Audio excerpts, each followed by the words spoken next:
Hello, RWorld. Welcome back to another episode of RWorldTalk. This morning, we have a treat for all of our data junkies out there in our world, in Beach's MLS world. We've got Amy Gorce here, who is the CEO for REdistribute, also the CEO for the PRESTA team. Thanks for being with us, Amy. Thanks for having me, Chris. How fun. How fun. Well, we have had some fun over the last couple of days. A great dinner last evening. Amy, let's kick it off with talking a little bit about you. You've had a very successful career in the industry, over 27 years. Why don't you tell us how you got into the real estate space, the MLS space, and sort of what's the most significant changes you've seen since you've been doing this? Yeah.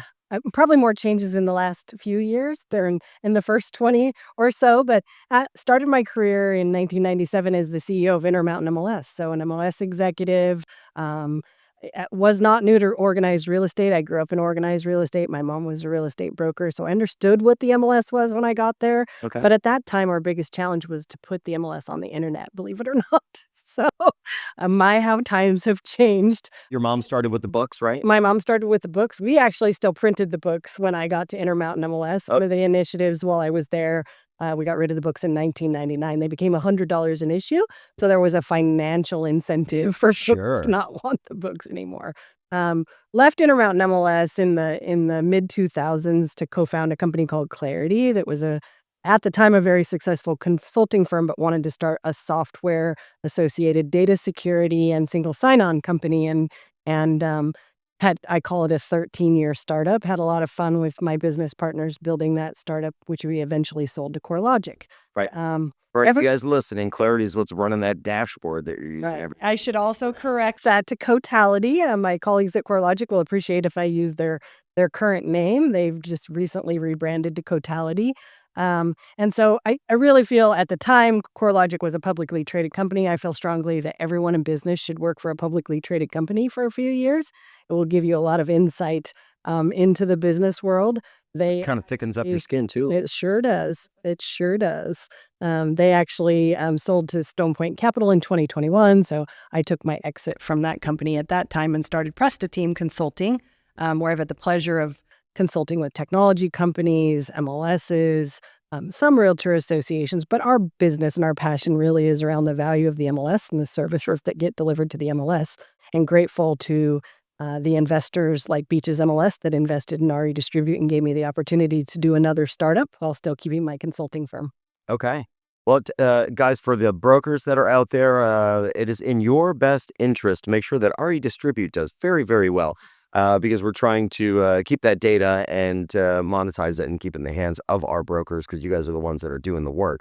We just wrapped up our Beach's MLS strategic planning session with all of our MLS BOD, obviously strategizing for the future. So in your opinion, you've seen us now in more ways than one, at dinner and in the boardroom. What do you think makes Beach's MLS unique? We won't talk about dinner. We'll talk about the boardroom. How do we differ from other MLSs across the nation? Sure.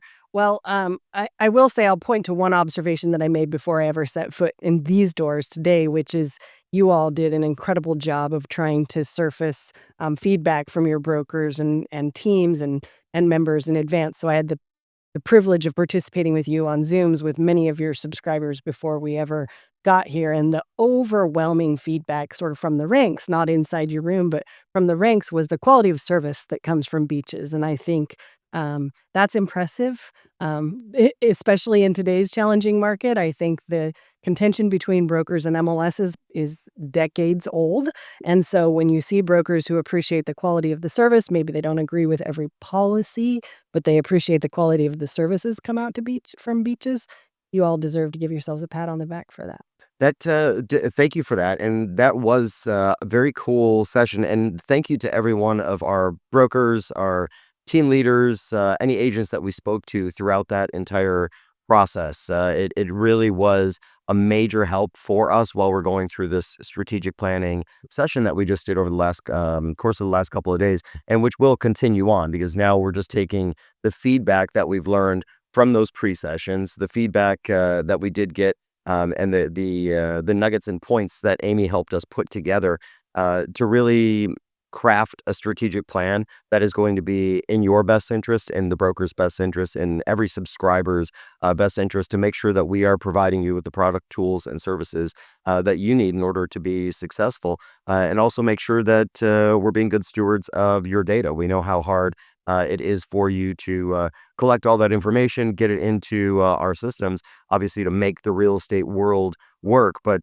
fantastic feedback from you all. And I will say that it was very, very nice to hear as volunteer leaders that the work that we're doing and the work that our staff, specifically our staff, incredible staff that we have here at Beaches MLS, is doing, because the feedback from y'all was immense. To say that we really are that association of attraction, that MLS of attraction, and that our staff is doing things right. So if you happen to bump into any of our C-suite or any of our MLS team members, please make sure that you give them a big old high five, because they are doing a fantastic job Impressive. for us. Let's talk about the MLS in general. How should realtors be communicating the value of the MLS right now? We spoke about that a bit during this session, but when they're talking to their clients and their consumers, obviously they're happy with the work that the MLS team is doing for them.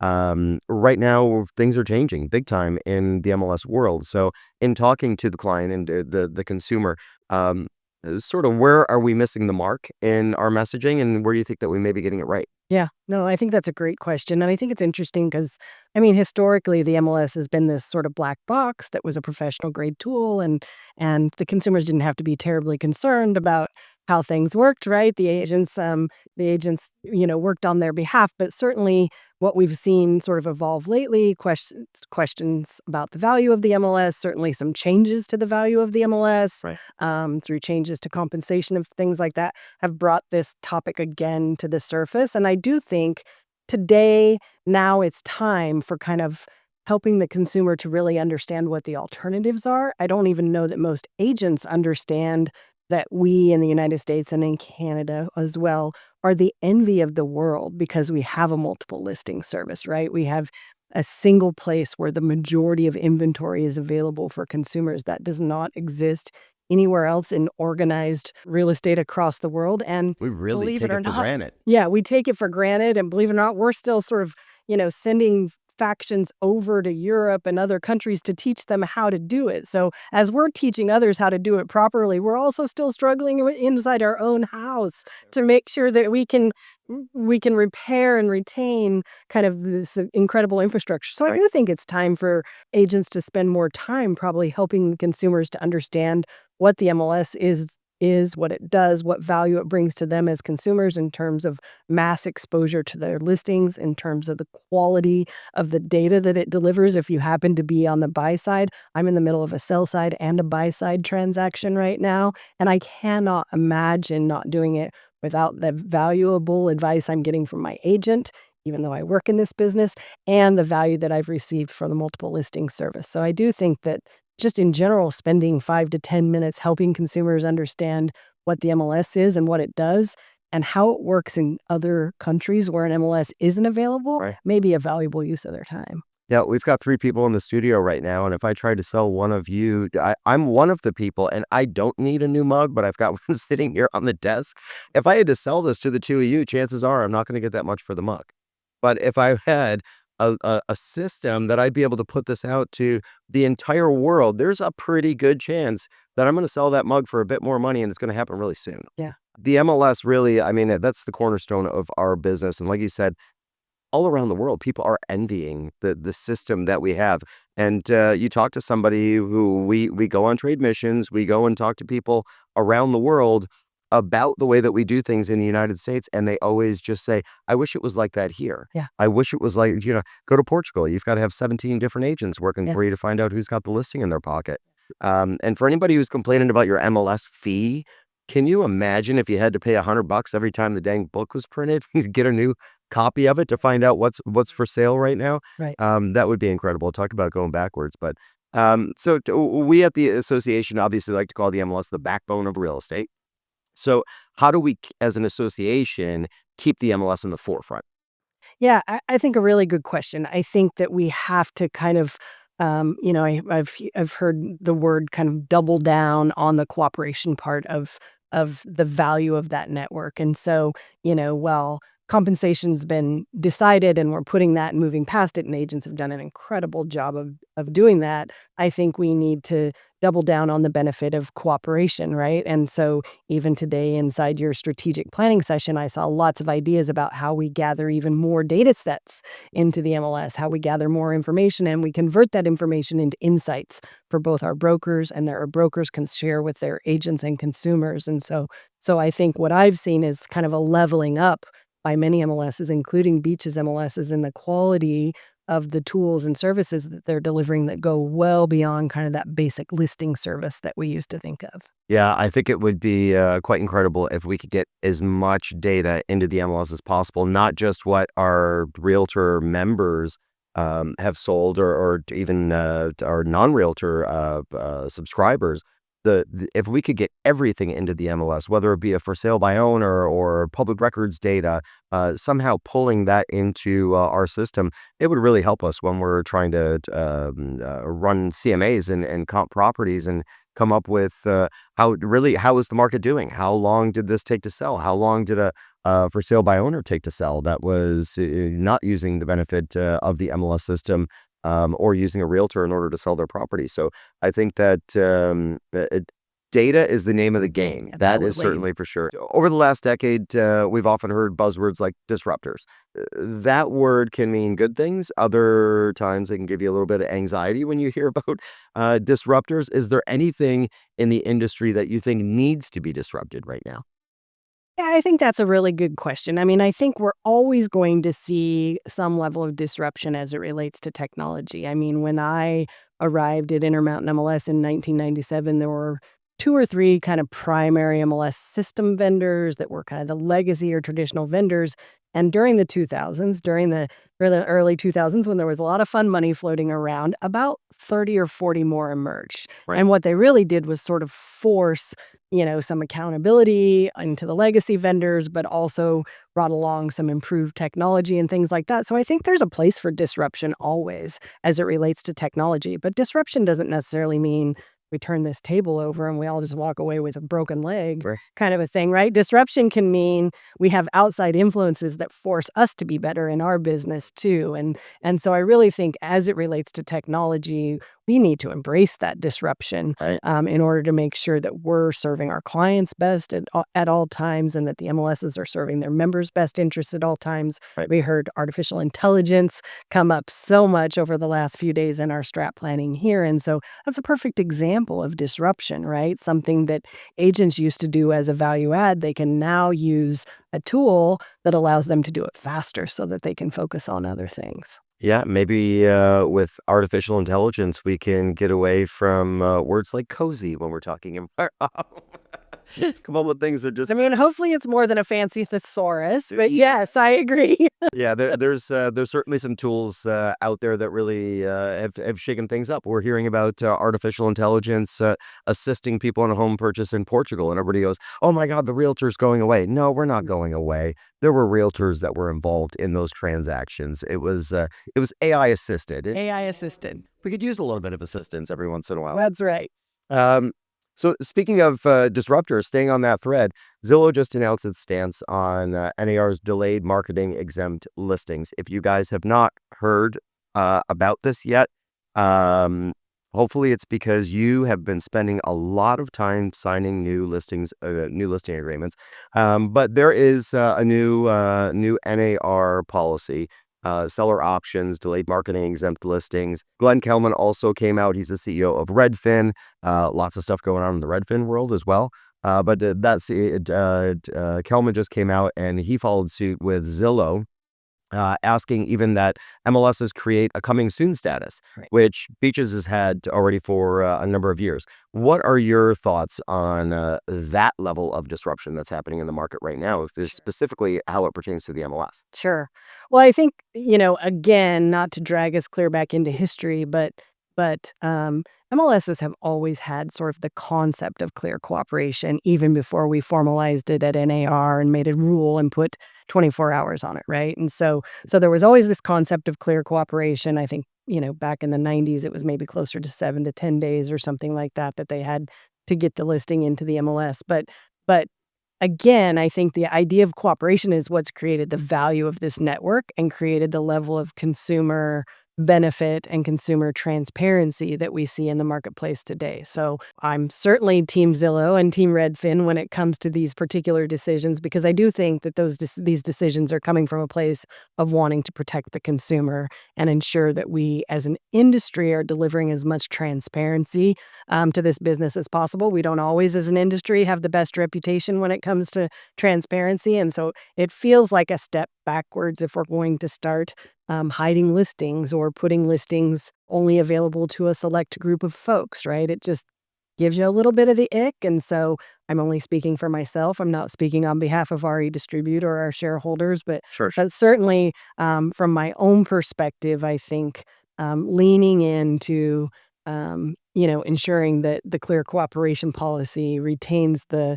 value that it's brought to this industry since it's existed is really important. And so I think, well, maybe it doesn't take a lot of bravery for two of the top portals to lean in and say, we think that this is important because they're going to be successful, probably no matter what. I think it says a lot about the character of their leadership when they're willing to side on behalf of the consumer and the industry overall to make sure we keep things flowing. So. Yeah, the third big player there is actually Andy Florence with Homes.com, and he had come out in opposition saying, "Hey, you know what?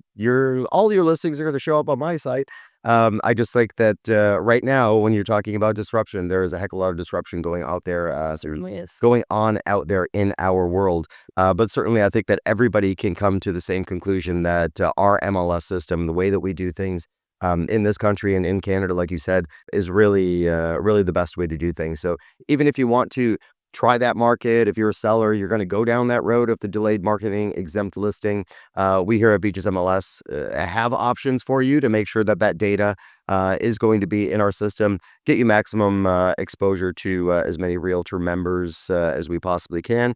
Even if that listing is not going to be on every website, at least it'll be in the hands of the ones that could bring you a buyer and bring your seller a buyer. So, Amy, thank you so much for being with Thanks, us Chris. for the last couple of days. Again, as well today for the podcast.